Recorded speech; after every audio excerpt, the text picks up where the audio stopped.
안녕하세요. 6월 6일 목요일 큐티 가이드 시작하겠습니다. 오늘 본문은 사도행전 17장 1절로 15절까지 말씀입니다. 바울은 빌립보를 떠나 데살로니가로 갔습니다. 빌립보가 마게도니아의 첫째 가는 도시라면 데살로니가는 둘째 가는 도시였습니다. 이곳은 항구 도시로서 당시의 교역과 문화의 중심이었습니다. 데살로니가에는 유대인의 회당이 있었기 때문에 바울은 회당에 들어가 새 안식일 동안 성경을 가르쳤습니다.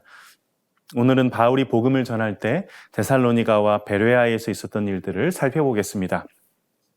관찰 질문 1번입니다. 데살로니가의 유대인 회당에서 바울은 무엇을 전합니까? 바울이 가르친 주된 내용을 보면 3절에 그리스도께서 해를 받아 죽고 다시 살아날 것이라는 내용이었습니다. 많은 유대인들은 그리스도, 곧 메시아가 죽는다는 걸 인정하지 않았습니다. 메시아는 아주 큰 능력을 가지고 있고 하늘로부터 불을 내리고 로마로부터 우리를 건져내는 불사신으로 알고 있었거든요. 그러나 바울은 메시아가 우리와 조금도 다를 것 없이 괴로워하고 슬퍼하고 고난을 받고 심지어 죽임을 당한 분이라는 걸 성경을 통해 증거했습니다. 이사야와 시편, 또 구약의 여러 말씀들을 통해서 메시아의 죽음과 부활에 대해서 말했을 겁니다. 이렇게 메시아에 대한 깊고도 새로운 개념을 구약을 통해 가르친 후에 그러면 메시아는 누구냐, 또 언제 올 것이냐, 미래에 오는 것인지 아니면 이미 오셨는지를 밝히면서 내가 너희에게 전하는 이 예수가 바로 메시아다 하는 걸 증거했습니다. 관찰 질문 2번입니다. 바울을 시기한 무리는 바울을 어떻게 고소합니까? 바울이 천하를 어지럽게 하는 자라고 가이사의 명을 거역하여 다른 임금, 곧 예수를 쫓아가는 반역자라고 고소합니다. 반대자들이 바울 일행을 핍박하여 결국 바울 일행은 데살로니가를 떠나게 됩니다. 그러니까 새 안식일 정도, 길어야 한 달 정도 복음을 전했는데 교회가 제대로 세워지지 못했는데 쫓겨나게 된 것입니다. 바울은 떠나서도 데살로니가를 생각하면 참 잠을 이룰 수가 없었습니다.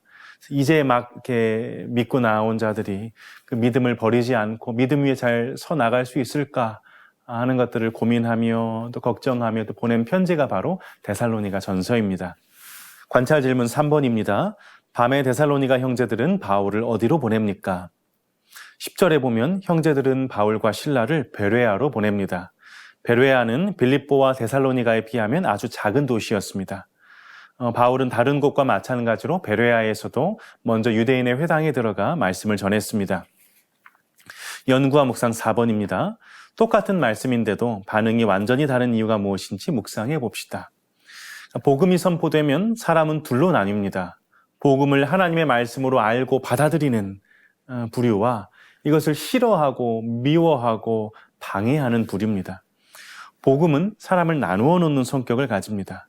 이런 측면에서 예수님은 내가 세상에 화평을 주러 온 줄로 생각하지 말라. 화평이 아니요 검을 주러 왔노라 하셨습니다.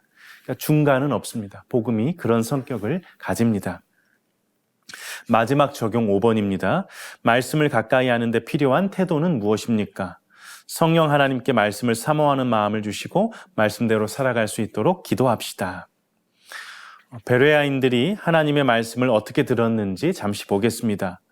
11절에 보면 베레아인들은 데살로니가에 있는 사람들보다 더 너그러운 사람이었습니다.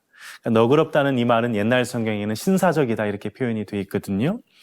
이 원어의 뜻은 편협하고 닫힌 마음이 아니고 열려있는 마음이라는 뜻입니다. 이건 비단 사람에게 뿐만 아니라 하나님 말씀에 대해서도 열린 마음으로 그 말씀을 듣고 대했다는 이야기입니다.